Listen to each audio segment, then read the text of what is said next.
Live from London, this is Global Business. Hello, welcome to the programme. I'm Jamie Owen. And I'm Juliet Mann. Our top stories. We're on a stronger footing. US Treasury Secretary Janet Yellen says relations with Beijing are improving, but there's more work to do and no breakthrough yet.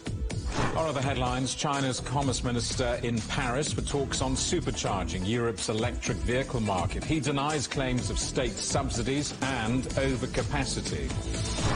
Returning to ruins, Palestinians pick up the pieces in Gaza's Khan Yunis as Israel vows to press ahead with an offensive in nearby Rafah. Nicaragua tells the United Nations highest court that Germany is enabling genocide in Gaza.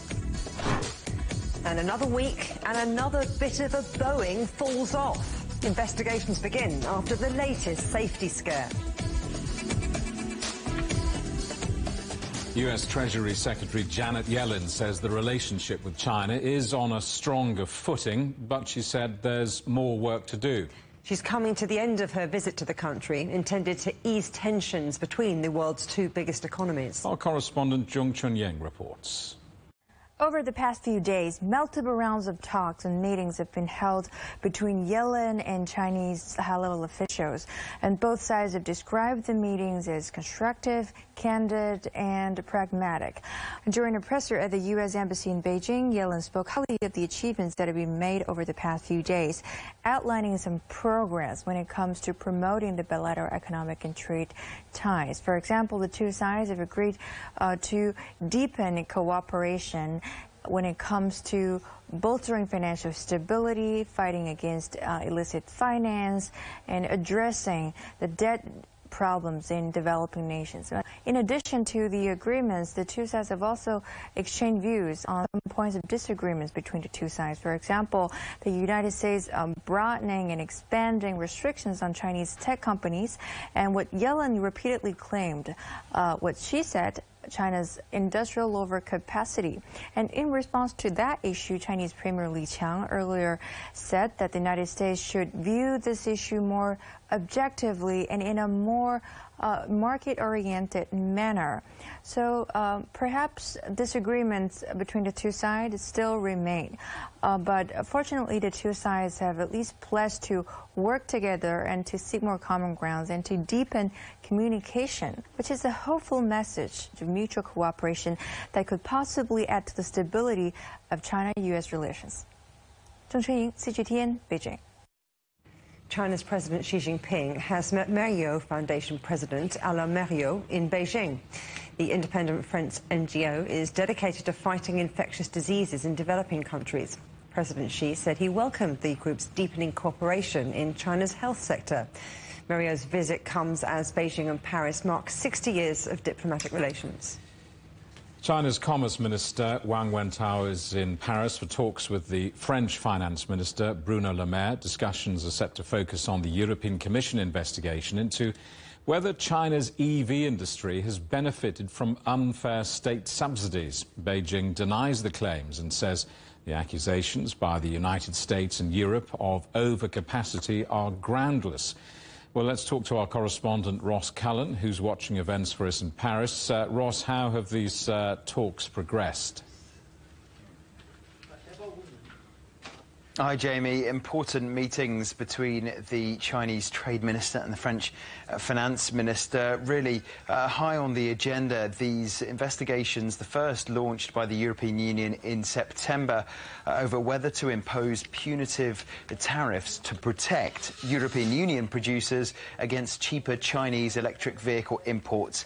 That was followed up in December. Another investigation got underway by the European Union over biodiesel imports and whether they were entering Europe from China at artificially low prices. China's got its own investigation underway into anti-dumping investigation over brandy exports coming from the European Union into China, and 99% of those exports leaving Europe for China come from here in France. China has said that it firmly opposes protectionist behaviour, urging both sides to proceed with prudence. Wang Wentao addressed the accusations of overcapacity. What did he have to say? Yeah, he did, calling them baseless and saying the reason there might be this overcapacity is, quote, perfect supply lines in China. He has been meeting with representatives of some of the Chinese electric vehicle makers, such as BYD and Geely here in France. There are also some sideline events, such as a business roundtable. I'm in the room where that was taking place, broke up just a short time ago. French and Chinese business leaders urging more investment going both ways between Paris and Beijing and other regions of China as well, looking for more French firms to invest there, trying to improve the dynamism behind the relationship and trying to improve economic, business and technological investments both sides. Ross, thank you for that. Our correspondent Ross Cullen in Paris. There's a bumpy road ahead for Chinese electric vehicles trying to enter the European market. In October last year, the EU officially launched an investigation into cheap Chinese EVs exported to Europe to see if they benefit from an unfair advantage of state subsidies. The investigation, due to conclude in November, will decide whether higher tariffs should be placed on Chinese exports to protect European car makers, a move strongly supported by Paris. In March, the EU started registering all Chinese EV imports, meaning they could be hit by retroactive tariffs if the investigation later finds they are receiving unfair subsidies. The Commission said it had to act quickly because Chinese imports had increased 14% year-on-year since its investigation was launched. Now, China strongly denies bolstering its EV industry with subsidies and calls Europe's moves protectionist. Electric vehicles may have been around for over a century, but only recently have new disruptors in the car industry plugged into their potential in reducing carbon emissions and mitigating the effects of the climate crisis. A new player in the Irish market has already made a big impact. Our correspondent Ken Brown reports. They're calling it a movement, with electric car sales surging here in Ireland. A shift away from gas-guzzling petrol cars to climate-friendly EVs is gathering pace.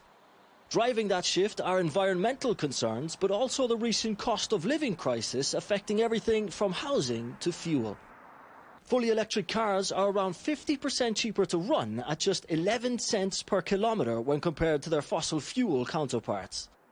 While EVs are still expensive for many pockets, significant savings can be made in the long run. Joe Toomey is just the latest Dublin resident to make the switch. I decided to move to electric, mainly costs, running costs. It's a good bit cheaper. I'll be able to charge at my house. But it's a lot to do with costs, running costs for an Atto 3 or an electric car in general. It's much less than a petrol or diesel car. The Irish government are helping with grants of $4,000 as part of their climate action plan. They hope to have as many as 850,000 electric vehicles on the road by 2030. BYD Build Your Dreams is a well-known brand in China, but only launched in Ireland less than a year ago. Their impact has already been significant, with the BYD Seal, for example, competing with the Tesla Model 3 at a lower price, and the BYD Dolphin coming in at around $25,000 after the government grant. Range anxiety is being calmed too, as Ireland's Environment Minister Eamon Ryan has promised high-powered fast chargers every 60 kilometres along Ireland's main roads and beyond, a $100 million plus investment.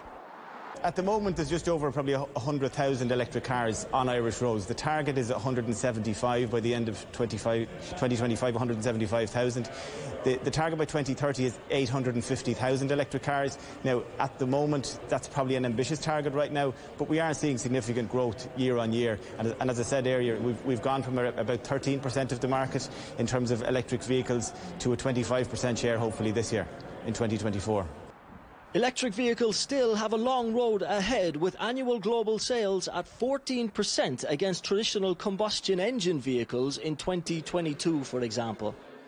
But signs of hope like those in Ireland point to a promising future. Ken Brown, CGTN, Dublin.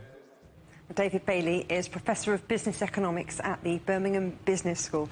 Great to see you, as always, David. Now, Wang Wentao insisted there was accusations by the US and Europe of overcapacity in the EV sector are groundless.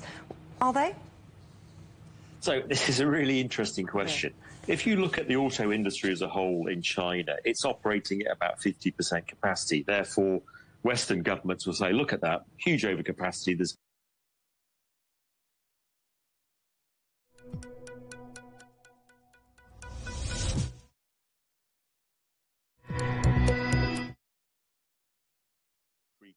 Now, that's still below the 80% level that most Western analysts think is the efficient level for running a plant. So this is a very moot discussion about whether there's overcapacity.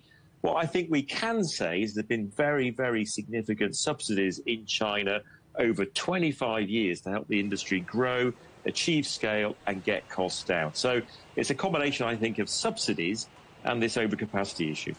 Let's talk about keeping those costs low, because China's accused of flooding the global EV market with what critics call cheap, subsidised EVs. I mean, is this just protectionism in Europe and the United States? It is in part, yes. I mean, it's essentially policymakers in Europe and the United States face a fundamental dilemma. Do they want to encourage a quick transition to electric vehicles so as to get to net zero? If they want to do that, they want to encourage people into cheap cars. That is, cheap electric cars coming from China. If, however, at the same time they want to protect their domestic automotive industries, they want to slow that kind of stream of cars coming back from China, they'll probably use tariffs, I think, later in the year. That will make electric cars more expensive. It will make the transition more expensive. So it's a real issue, I think, for policymakers in trying to weigh up these two different objectives.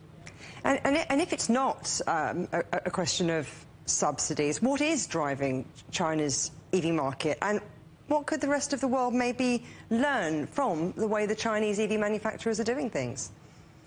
So I think subsidies have played a big role. They've been at this for 25 years, and tens of billions of dollars, if not hundreds of billions, have gone into supporting the industry. That's built up a super competitive industry. But they've also been, to be fair to Chinese auto firms, hugely innovative. If you look at the batteries in a BYD, they are amongst the best in the world. Very high energy density. So I think Western car makers should really look at collaborating more with Chinese firms in order to try and access that technology. And I think going forwards, what Europe in particular wants to see is investment from Chinese companies like BYD into making cars in Europe and also building a supply chain here. That's, of course, what we saw from Japan, but also Korean firms over time. So I think there's an opportunity for a kind of win-win in Europe. In America, I think it's slightly different because of the hostility to China more generally, and not so much of a welcoming attitude in terms of foreign direct investment. So investment, partnerships, collaboration, I mean, how is that how you see the EV market developing? I'm just thinking of those concerns that global growth in sales are slowing. Yes, so the EV industry, the EV market is maturing. So we've gone from a kind of a premium sector where people were willing to pay high prices into a mass market where people are much more price sensitive. So if we want to grow that market, we want cheaper EVs. They are increasingly coming from China. So there's more resistance, I think, in the market. But if we want to encourage a more competitive European auto industry that can make electric vehicles more cheaply, we are going to need China. That's going to require Chinese technology and ultimately Chinese investment. David Bailey, thank you very much. Thank you. You're watching CGTN. Still ahead, Nicaragua tells the United Nations highest court that Germany is enabling genocide in Gaza.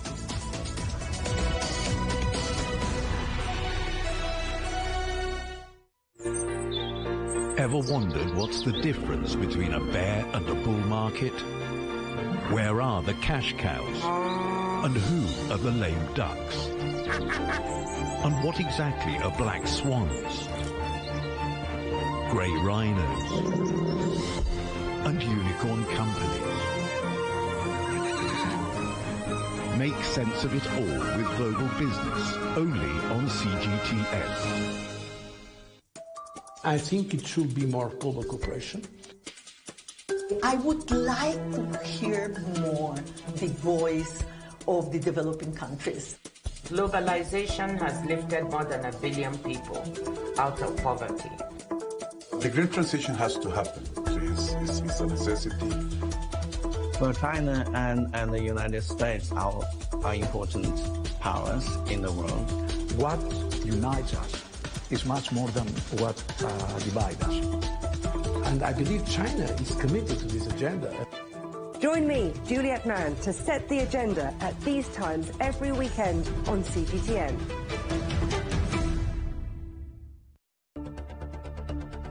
Events have consequences. Words create impact. One more offensive in a long line of battles that's been ongoing for more... Just got to be careful here with some gunshots. Excuse us, excuse us. The world today matters for your world tomorrow. The number of casualties is growing quickly. Why, this is one of the hardest hit towns in the region. The world today, every day on CGTN.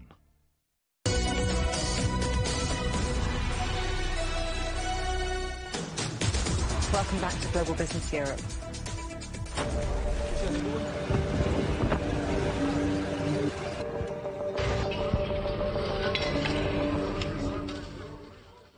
Palestinians are returning to the devastated city of Khan Yunis in Gaza after Israel withdrew most of its troops. Khan Yunis has been under Israeli bombardment for months, but the withdrawal is being interpreted as tactical. Israel's defense minister says the military is preparing for a future operation in nearby Rafah, where it says Hamas militants remain. Our correspondent Akram Al-Satari is in Rafah. Khan Yunis is totally destroyed. The scenes of the destruction can be seen everywhere. You turn your face. Life has been shattered, and that people return to Khan Yunis in the hope that they can find anything. Some of the people return to Khan Yunis to try to search for their dear ones who stayed under the rubble. Up to this particular moment, around 56 bodies were retrieved by the civilians and also by the civil defense and the teams of Ministry of Health who have been looking for the bodies of the people. The streets are totally destroyed. The houses are totally destroyed. No infrastructure in Khan Yunis. Everything that can help people live in Khan Yunis has already been destroyed. Houses, full blocks were destroyed and reduced to rubble. When you see the people walking down the streets, you see their faces covered with dust because of the fact they have been walking on the sand that was mixed with cement, and they have almost nothing left in that particular area. Every single person that I talked to had sustained some loss of any kind, either lost their home totally or came back to their home to find it partially destroyed or standing with severe damages because of the bombardment. Khan Yunis as a city is destroyed with no infrastructure, with almost no homes, and with no possibility of people returning and leading a normal life or even semi-normal life in that area. There are mixed and conflicted messages coming from Cairo.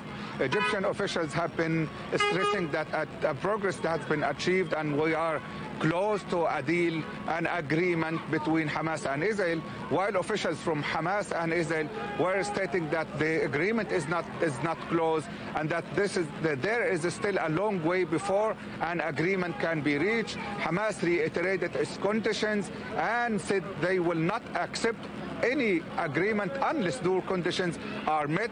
Israel from its side has been stressing again that Hamas is asking for unrealistic demands, and that has been trying to dictate things that are inappropriate given the context of the military confrontation between Israel and Hamas. Israel sees in itself as the one that has the upper hand in that ongoing military confrontation, while Hamas is still insisting they will not accept any agreement unless the four conditions laid by Hamas in the very beginning of the negotiation on March 14 are met, which is the full withdrawal of the Israeli army from the whole Gaza Strip, full and complete allowance of the unhindered rebuilding materials in the Gaza Strip, and also the release of all the Palestinian prisoners according to a deal that was portrayed by Hamas as a final step towards the full agreement that would ensure the full stoppage of the war. Let's get the view from Israel. Our correspondent Sarah Coates is in Tel Aviv. Sarah, an Israeli minister has issued a new threat over the planned Rafah operation. What's happened? That's right, Juliet. That is the far-right National Security Minister, Itamar Ben-Gvir. He is once again threatening to bring down the government, saying that if Benjamin Netanyahu, the Prime Minister, actually wraps up this war without a full-scale operation down into that southern city of Rafah, then he will no longer have the mandate to serve as the Prime Minister. Now, of course, he's saying this as the ceasefire negotiations are ongoing in Cairo. And there's really a lot of pressure on the Prime Minister, Benjamin Netanyahu. We need to remember that pressure that the international community and, of course, the United States is putting on him to come to some sort of an agreement, pressure from within his own coalition, and also really increasing pressure from right here in Israel on the street, demonstrations really intensifying on a daily basis with the families of these hostages, and also just fed-up citizens calling on Netanyahu to step down, saying that he's putting his own political survival above that of the country. Let's take a little listen to what one of the Israeli government spokespeople had to say a little earlier. I will remind the world that this war could end right now, without negotiations, without talks, in Cairo or anywhere else. This war could end right now with Hamas putting their hands in the air, waving a white flag. We will continue with our mission to destroy Hamas. The Prime Minister was very clear about that in his statements yesterday about Rafah. We will continue on to Rafah. And Israel's Defense Minister Yoav Gallant has spoken out about these ongoing negotiations. He says that Israel is in an opportune moment right now to bring these captives home, but it will require the country making very difficult decisions. And Sarah, what are the latest developments with tensions on Israel's northern border?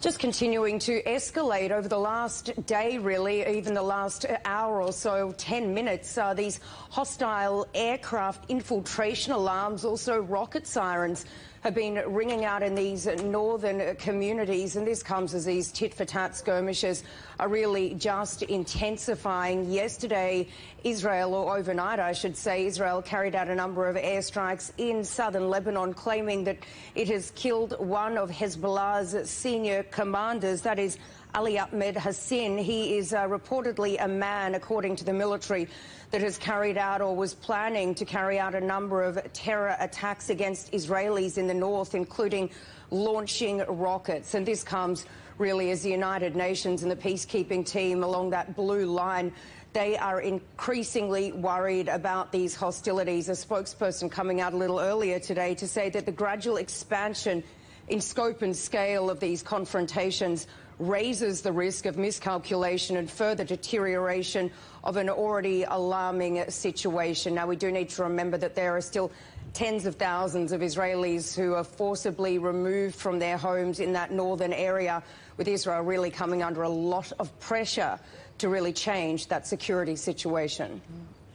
Sarah Coates in Tel Aviv, thank you very much. The United Nations highest court is hearing claims that Germany is enabling genocide in Gaza by providing military and financial aid to Israel. UN member state Nicaragua wants the International Court of Justice to use emergency measures to stop Berlin's support for Israel. Well, our correspondent Trent Murray is in The Hague. Trent, this follows a similar appeal to the ICJ by South Africa last month. What exactly is Nicaragua saying?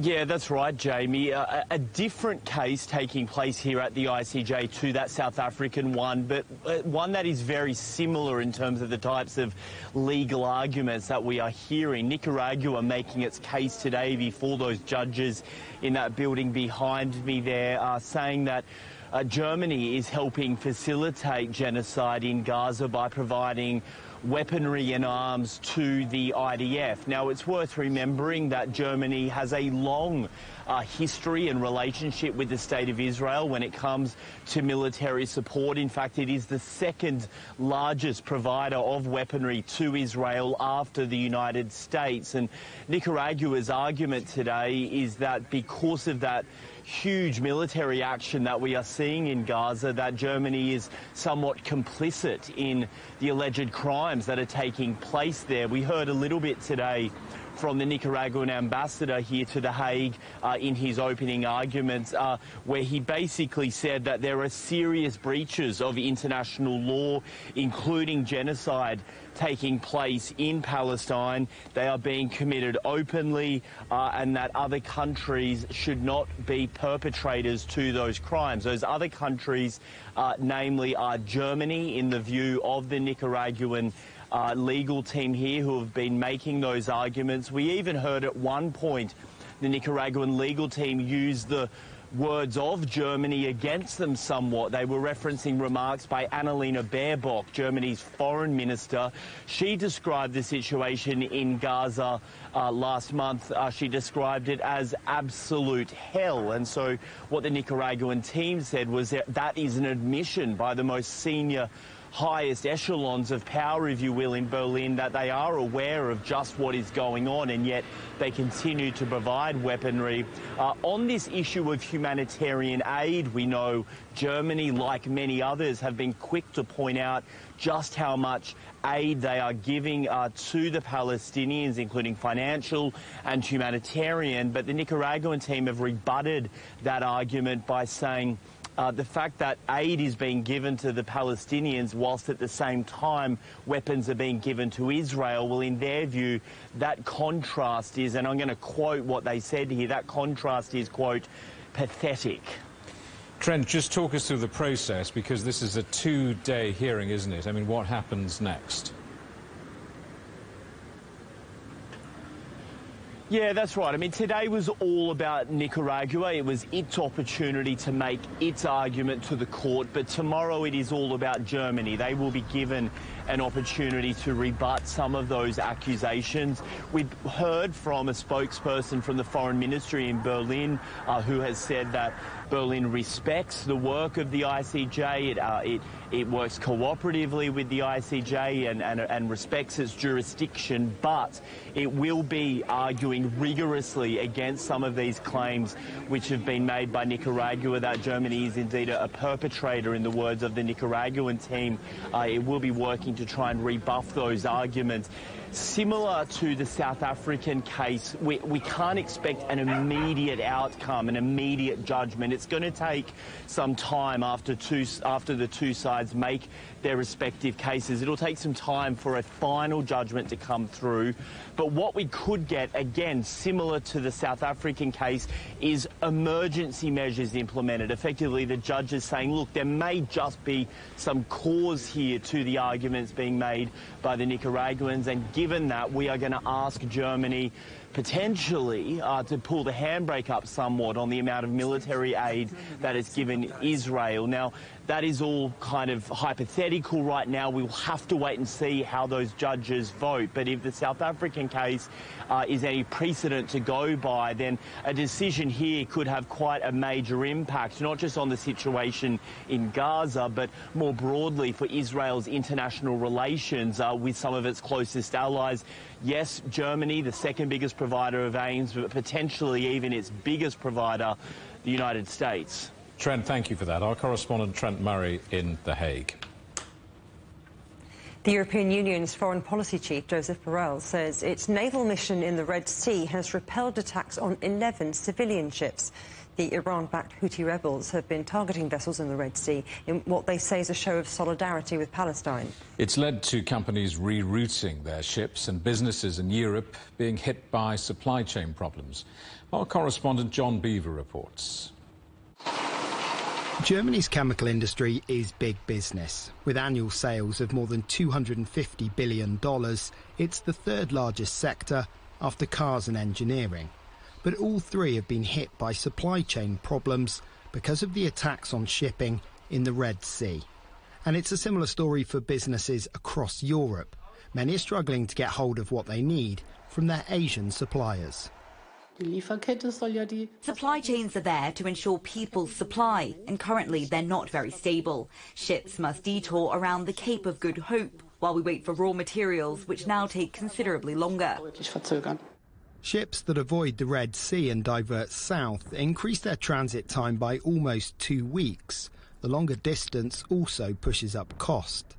After the pandemic and the ongoing conflict in Ukraine, problems with supply chains are nothing new in Europe, but measures are being taken to try and fight back. US-led operations in the Red Sea have struck Houthi targets in Yemen and continue to try and protect civilian vessels in the area. In February, the European Union launched Operation Aspides, its own defensive naval mission. Its mandate is to protect the ships that are passing through the Red Sea and parts of the Gulf, Arabian or Persian Gulf, if you want. So it has defensive tasks to protect the ships. So, of course, part of this defensive task, part of the mandate is to intercept and destroy everything that is being shot at these commercial vessels. Tesla was forced to suspend most production at its factory near Berlin for 2 weeks because of supply issues. And similar problems have hit everything from toys to home appliances. Red Sea shipping is responsible for between 12 to 15% of all global trade, according to the World Economic Forum. Attacks have been taking place for almost 5 months, and despite Western efforts to try and limit their impact, Europe is braced for prolonged disruption whilst the conflict in Gaza continues. John Beaver, CGTN, Brussels. Russian Foreign Minister Sergei Lavrov has been welcomed by his Chinese counterpart Wang Yi in Beijing. The two sides are expected to discuss the war in Ukraine, the Asia-Pacific and the deepening partnership between Moscow and Beijing. Lavrov's visit comes as China and Russia celebrate the 75th anniversary of diplomatic ties. Staying in Russia, more than 10,000 homes have been abandoned after the worst flooding in decades. Communities have been evacuated along the Ural River after warm weather melted snow and led to water levels rising by several meters within a matter of hours. Conditions have been described as critical, with an emergency situation declared. Mozambique says at least 94 people have died and 26 are missing after an overcrowded and unlicensed ferry capsized off the country's northern coast. Initial reports say the passengers were fleeing to an island to escape a cholera outbreak on the mainland when the boat was hit by a tidal wave. Rescuers have managed to find 5 survivors. You can get highlights from the week's news in Europe and China direct to your inbox from CGTN Storyboard email newsletter. Sign up at europe.cgtn.com/newsletter. You're watching CGTN. Still ahead. The component now departing this aircraft is an engine cover. Another investigation for a Boeing plane.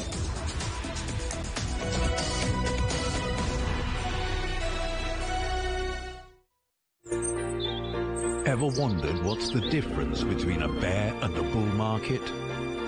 Where are the cash cows? And who are the lame ducks? And what exactly are black swans? Grey rhinos? And unicorn companies? Make sense of it all with Global Business, only on CGTN. I think it should be more global cooperation. I would like to hear more the voice of the developing countries. Globalization has lifted more than 1 billion people out of poverty. The green transition has to happen. It's a necessity. So China and the United States are important powers in the world. What unites us is much more than what divides us. And I believe China is committed to this agenda. Join me, Juliet Mann, to set the agenda at these times every weekend on CGTN.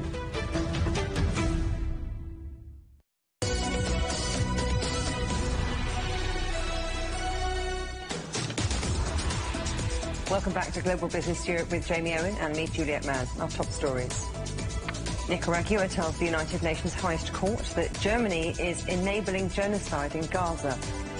China's commerce minister is in Paris for talks on supercharging Europe's electric vehicle market. He denies claims of state subsidies and overcapacity. And US Treasury Secretary Janet Yellen says relations with Beijing are improving, but there's more work to do and no breakthrough yet. Well, let's pick up on that story with Robert Hormats, the former United States Under-Secretary of State for Economic Growth, Energy and the Environment. Robert, welcome back. Great to see you. With Janet Yellen saying the relationship between China and the US on a stronger footing. Clearly, there's much more to do. She said that in the press conference, and clearly no discernible breakthrough. How should we interpret this visit? Well, I think what Janet Yellen has in mind in these visits, and as you know, this is her second one, is to at least establish a dialogue on the important issues that divide China and the U.S. So I think her feeling is that as long as there's a dialogue and there's a continued effort to engage, then it's stabilizing the relationship as opposed to not having a dialogue. Let's look ahead, because however warm their words, there is political reality ahead, isn't there? It's an election year in the United States. Antipathy towards China is obviously running high. Ms. Yellen says it remains unclear what this relationship will endure in the months and years ahead. What happens next, do you think? Well, I think that the U.S. side is going to continue to impose new measures, particularly in the area of technology, and semiconductors are part of that, and there are other elements to restrict highly sensitive exports to China. That's not going to change. Whoever is elected, if it's Trump, it could get a lot worse. If it's Biden, it's probably going to stay pretty much at the current level or a little bit increased. So I think the technology competition and the technology-related restrictions coming out of Washington on certain kinds of investment and certain kinds of trade are probably something we're going to have to recognize will be with us for a period of time. On the other hand, I do think there are opportunities for identifying what one Chinese official termed in a conversation I had on low-hanging fruit, and that is to say there are things we should be doing working together on the environment, on dealing with health-related issues that can be helpful and demonstrate to our people that our two countries, despite all the differences, also have a lot of areas in common. And I think that's an essential ingredient in building confidence and also demonstrating to people on both sides of the Pacific that we do have some things we can work together on. And we are, of course, still major traders. We're not decoupling. The trade is substantial, not as great as it was, but still there. I think the issue of confidence by American business in investing in China is something that both sides have to work on, because a lot of American companies, as you know, are looking elsewhere for investment opportunities. And somehow I think there could be a good dialogue to reassure them with respect to investment in China. But that dialogue is going to take businesses working with businesses and governments working with governments, and the two of them together. I mean, the Chinese leaders have seen a lot of CEOs of American companies in an attempt to reassure them, and I think that is helpful. And when I was in China in December, I made the point that I thought that there were opportunities, but the confidence level, the trust level has deteriorated, and that trust level has to be restored. Robert, what's at stake here if this relationship does not improve or stays where it is? I think it's harmful to both countries. We are big trading partners with one another, and it will certainly adversely affect growth in China because there are certain goods that can't be purchased in the American market that are important components in the Chinese production process. And likewise, in the United States, the U.S. relies on a lot of things from China, components. And when you go to a major department store in the U.S. or one of these big box stores, as they're called, you see a lot of Chinese goods, and that does tend to help keep prices down in the U.S. and gives Americans a greater variety of things to choose from when they go shopping. So I think it has an inflationary impact, and it certainly has an impact on companies obtaining components and obtaining the kind of markets they would like to see in order to grow and grow their profits. Robert, good to see you. Thanks so much for your time. Robert Hormats, the former U.S. Undersecretary of State. Always a pleasure to be with you. Thank you. China's economy is expected to grow at 5.3% in 2024. The latest forecast by the regional ASEAN +3 Macroeconomic Research Office is roughly in line with China's official GDP growth target of about 5%, a number widely seen by analysts as ambitious. AMRO's forecast put the higher growth figure down to a gradual recovery in China's troubled property market. China has become a more attractive country for investors, according to an annual survey of global business leaders. The FDI, Foreign Direct Investment Confidence Index, placed China third in the world, up from 7th place last year. The survey said the jump was partly due to China easing capital controls for foreigners in Beijing and Shanghai. Shares in Shimao Group hit an all-time low on Monday after the Chinese property developer was hit with a liquidation petition over failure to repay loans worth more than $200 million. The petition was filed by state-owned China Construction Bank in Hong Kong. Shimao says it will vigorously oppose the lawsuit. Airport operators in Germany have agreed on a deal with security staff to end widespread strike action. The agreement comes after arbitration which began on Friday. The German trade union Verdi reached a pay agreement covering 25,000 workers. The strikes paralysed 11 airports across Germany, with a large number of flights cancelled. The U.S. Commerce Department is to award more than $11 billion to the world's biggest chip maker to fund its new base in Arizona. The Taiwan semiconductor manufacturing company is to receive grants and loans to create a third facility in Phoenix, in addition to 2 already in progress.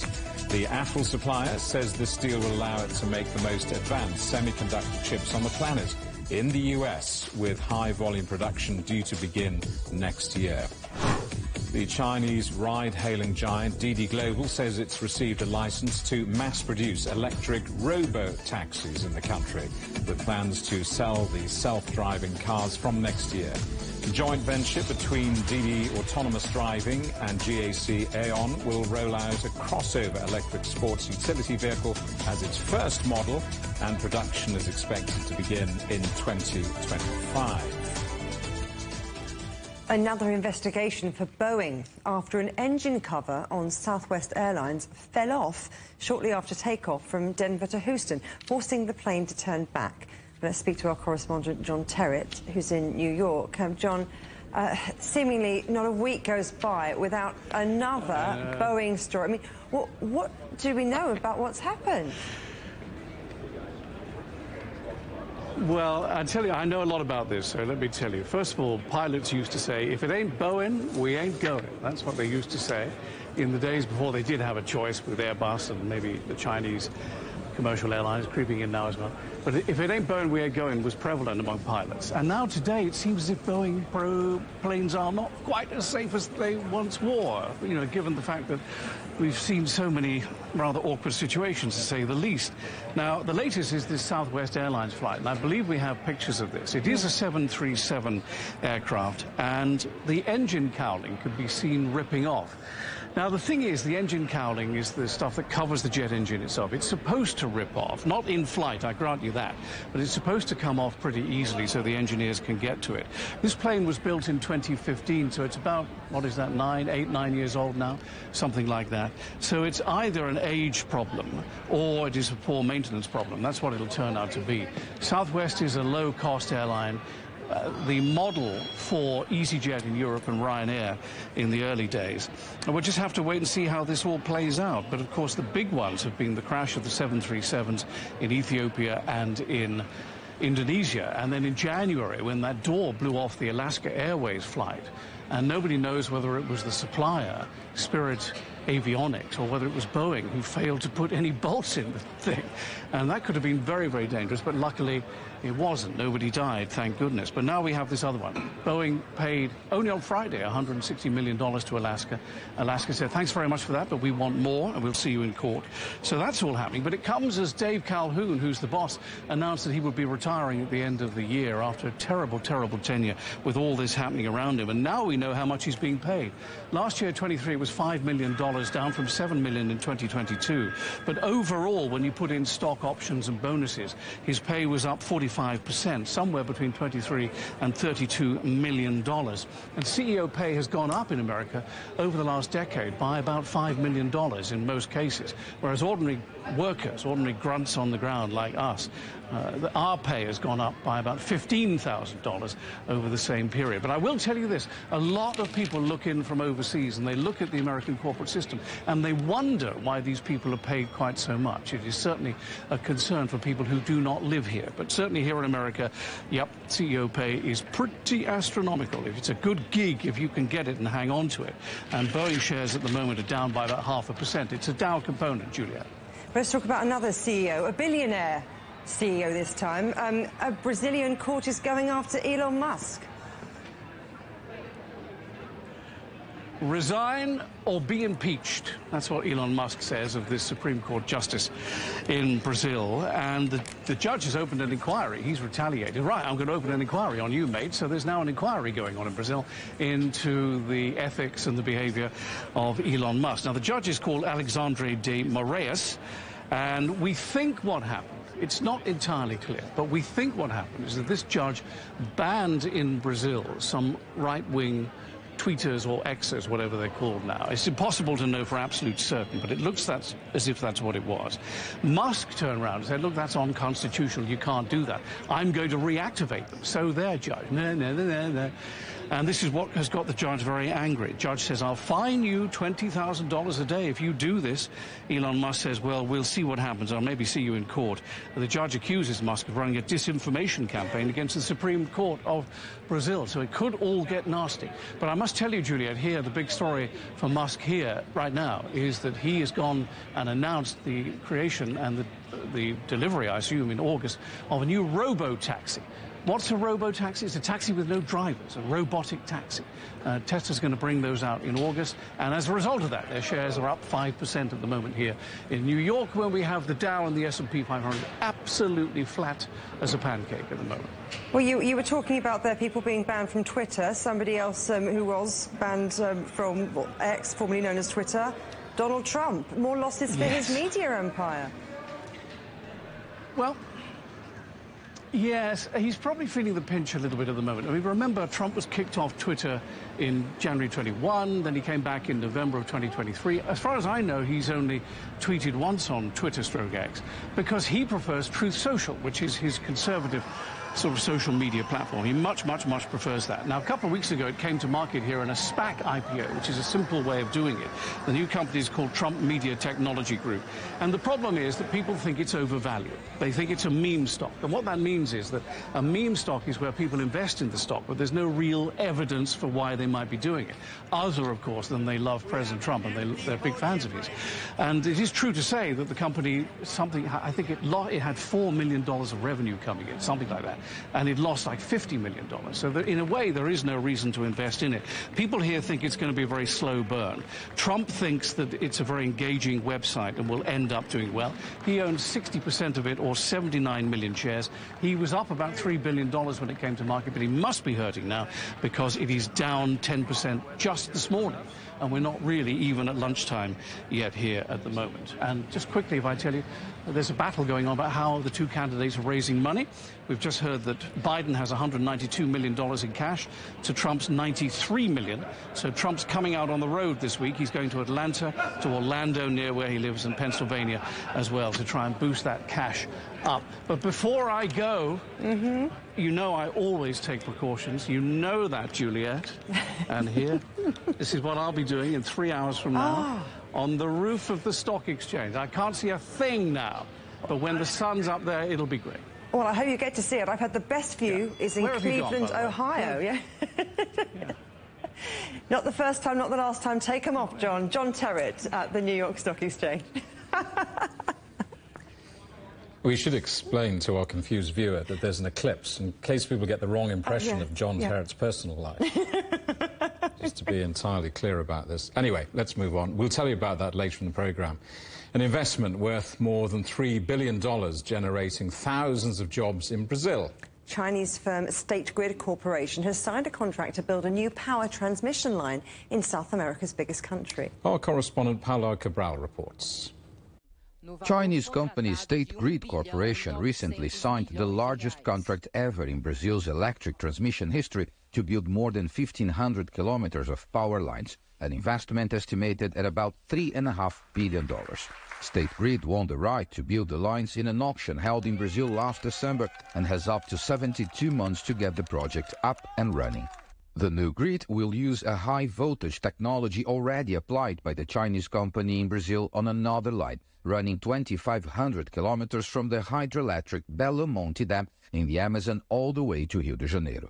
The technology allows for reduced energy loss over long distances. The new line is being planned to carry energy from northeast Brazil, where there is heavy investment in renewable sources like wind and solar farms, but there is not enough infrastructure to deliver the power to the main demand centers in south and southeast Brazil. As large as it may be, this investment is still far from fulfilling State Grid's intentions in Brazil, as the Chinese company has informed the Brazilian government of its interest in investing about $40 billion in the country's electric system over the next few years. Brazil's Energy Minister Alexandre Silveira highlighted the importance of the partnership with China and with State Grid. China is a great partner. It's important to highlight that State Grid's participation is very symbolic, because State Grid invests in Brazil, in the Brazilian electric sector, not just in transmission. It holds 84% of the capital of CPFL, a distributor in São Paulo, which is, moreover, very recognized for its service quality. State Grid also has important energy generation assets in Brazil, such as the São Simão hydroelectric plant in the state of Goiás, and is now also investing in a solar energy farm in the country's northeast. The success of State Grid's investments in Brazil is also a display of the development of China and the success of the China-Brazil partnership.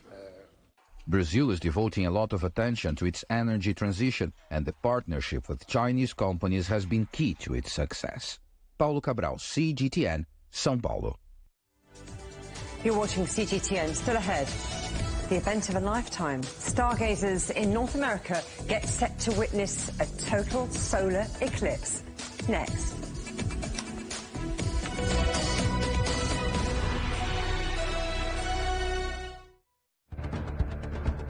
Events have consequences. Words create impact. Unprecedented scenes that we saw. The cleanup operation is now well and truly underway.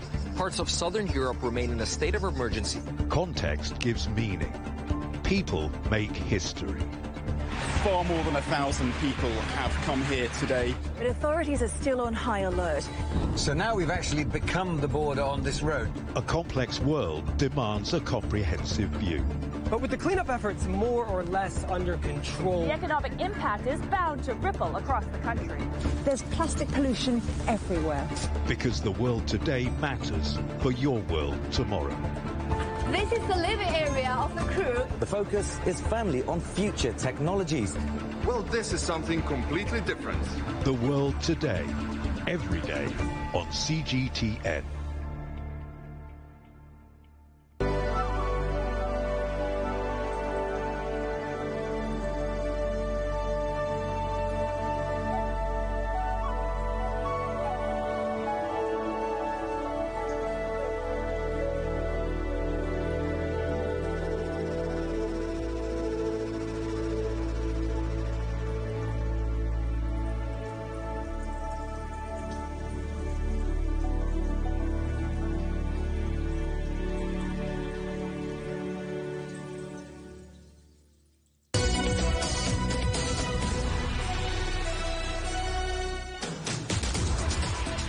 Welcome back to Global Business Europe.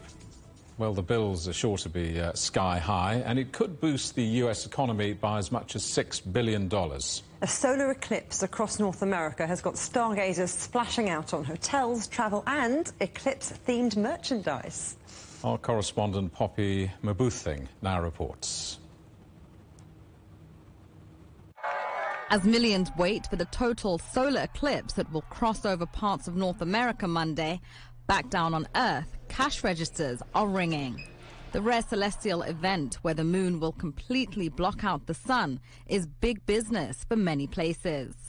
According to one estimate, it could boost the U.S. economy by as much as $6 billion, as millions of stargazers spend on hotels, restaurants, travel and merch. How much is gonna be? $9.95 per day. Oh, really? Yeah. Okay, I got two. I'm doing that too. Thank you. In the U.S. state of Texas, the economic gain is predicted to bring in $1.5 billion, as towns are in full eclipse mania and in a festive mood in anticipation. I call this the most profitable 22 minutes in Texas history. Science expert Bill Nye will host a viewing party event in the state. Entry, $325 per ticket. Elsewhere, airlines are offering special flights to get enthusiasts closer to the action. Even national companies have eclipse fever, with Krispy Kreme releasing a commemorative donut, and appropriately named Sun Chips will sell special eclipse chips for just 4.5 minutes, which is how long the celestial phenomenon will last at its maximum point. Poppy and Puting, CGTN, Washington. China's first domestically made icebreaker has arrived in Hong Kong for the first time after its voyage to the Antarctic. The Xuelong 2 will be open for public visits, allowing the Antarctic expedition team to share their research. Xuelong 2 set off from Shanghai last November and is China's fourth polar research vessel. The headlines again. The U.S. Treasury Secretary Janet Yellen says relations with Beijing are improving, but there's more work to do and no breakthrough yet. China's Commerce Minister is in Paris for talks on supercharging Europe's electric vehicle market. He denies claims of state subsidies and overcapacity. And another week and another bit of a Boeing falls off. Investigations begin after the latest safety scare. That's it for Global Business Europe. Thanks for watching. More on all of our stories at europe.cgtn.com, and do follow CGTN Europe on Facebook and Instagram and TikTok. And you can go to CGTN Europe's channel on the Telegram app or scan the QR code on the screen to get stories and updates sent direct to your phone. Coming up next on CGTN, it's Africa Live. We'll see you again tomorrow, same time, same place. From all of the team in London, it's goodbye. Goodbye.